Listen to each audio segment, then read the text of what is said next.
I hope all of you are fine. Today I am here to discuss with you chapter number 4, absorption by roots of your biology subject. So in this chapter we will discuss how the plants they absorb water, how the water is particularly used for carrying out different functions, which are those processes and how do they operate. But before studying we need to learn about it. Absorption. What is absorption? It is the process of taking in a particular substance either by a living cell or by a dead cell. It is common. It is the taking in of any substance by living or the dead cell.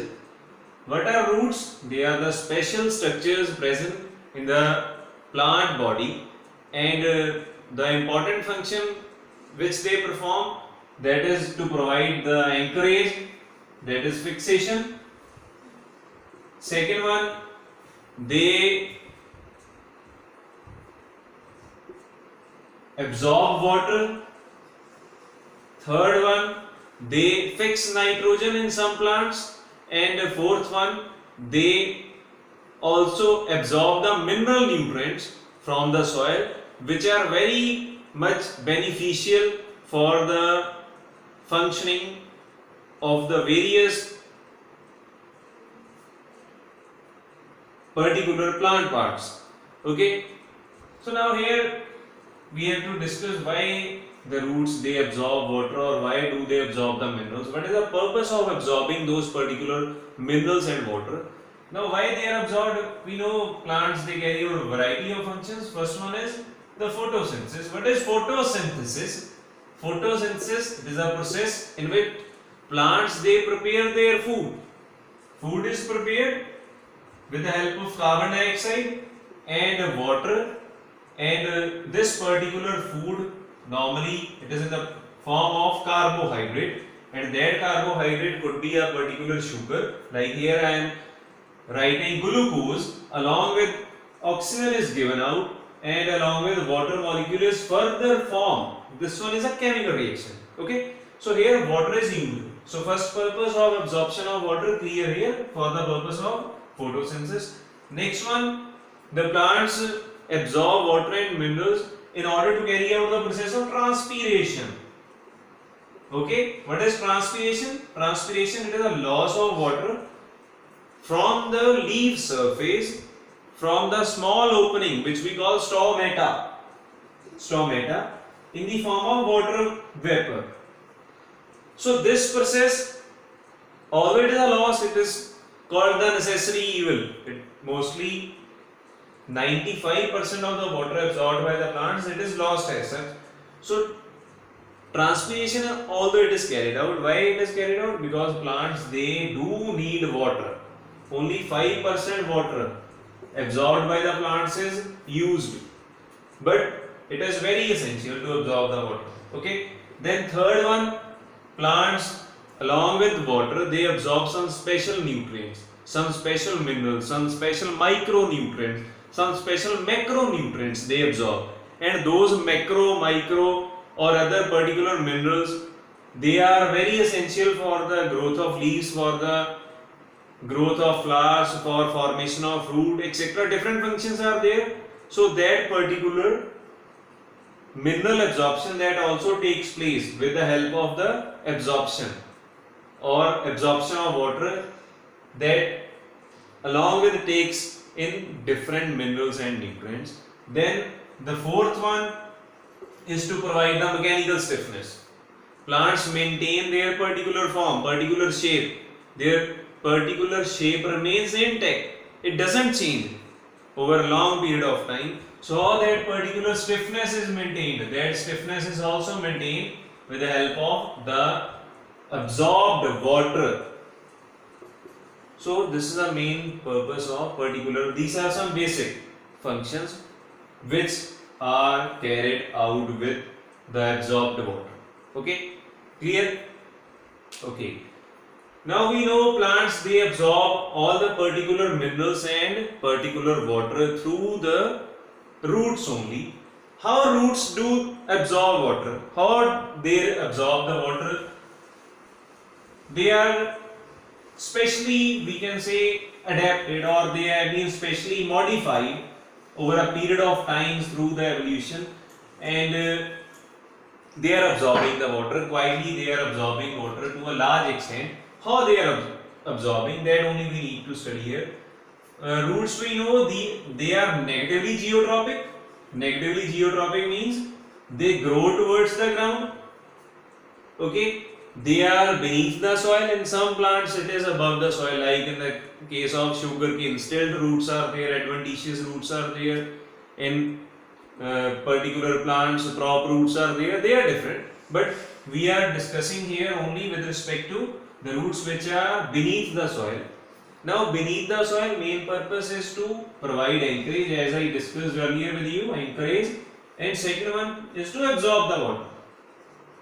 Okay, so anchorage will be there if the root is growing very deep in the soil and it is also expanding sideways.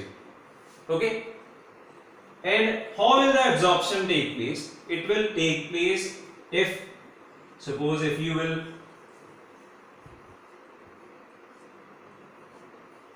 uproot any small particular plant, say a maize plant or any other wheat plant or balsam or any other rye plant, small one. So you will see that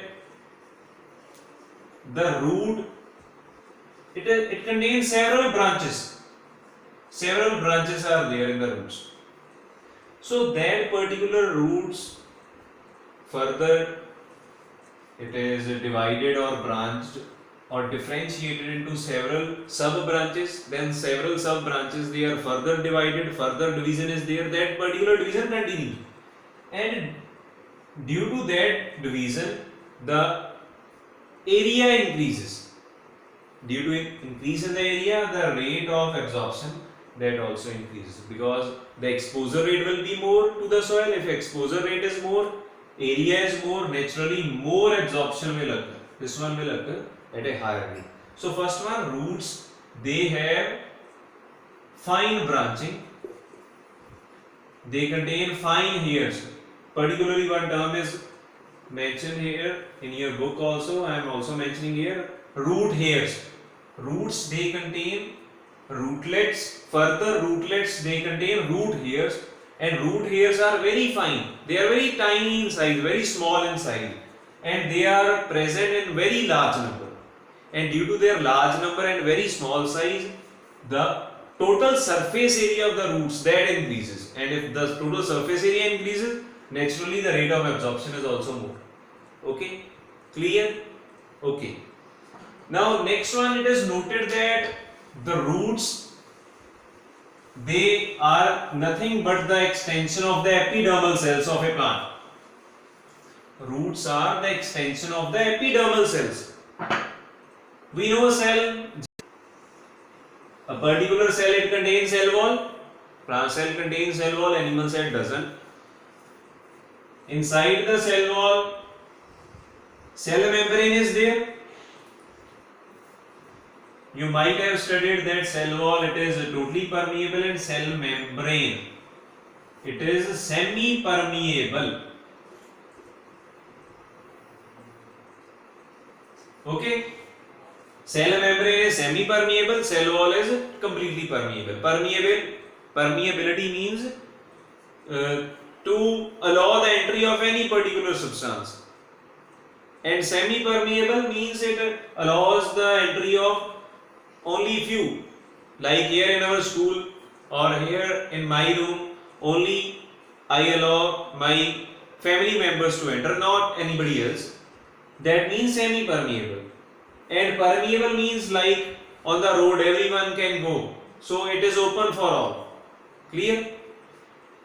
Now roots are extensions of epidermal cells. Epidermal cells, and epidermal cells, it is noted that roots, their particular epidermal cells, they contain a solution which is having more density. It is more denser, or you can say it is more concentrated. it is more denser or more concentrated than the adjoining part.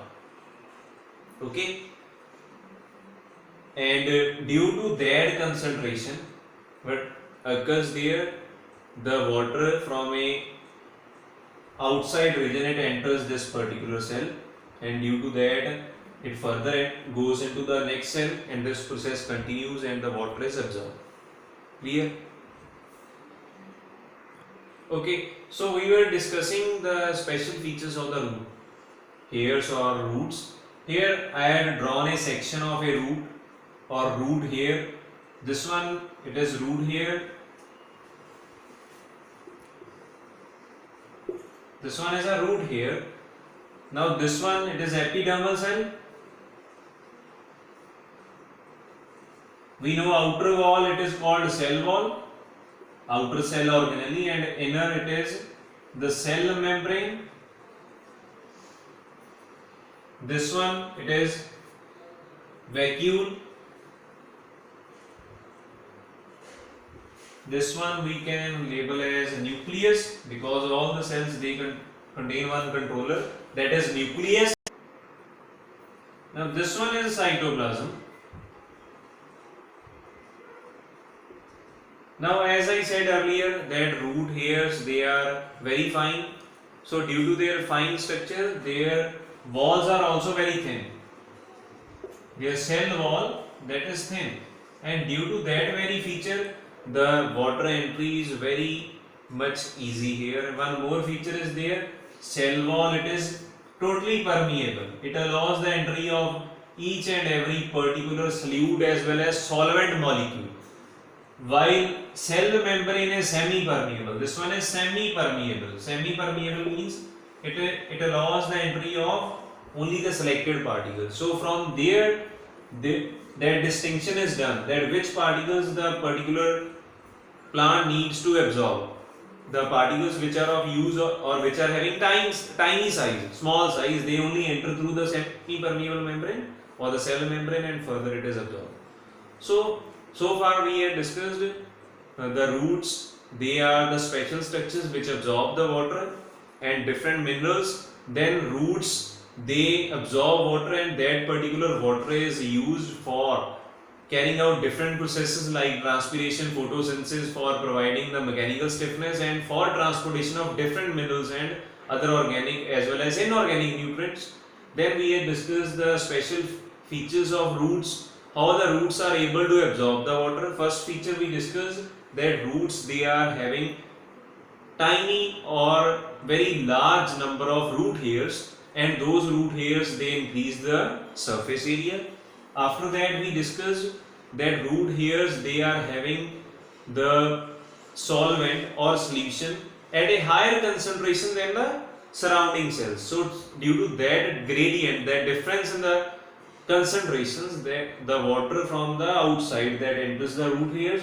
And third one, we discussed that the cell wall of this particular root here, it is very thin, and it contains moreover one extra vacuole here, very large size vacuole is present that can easily absorb the water.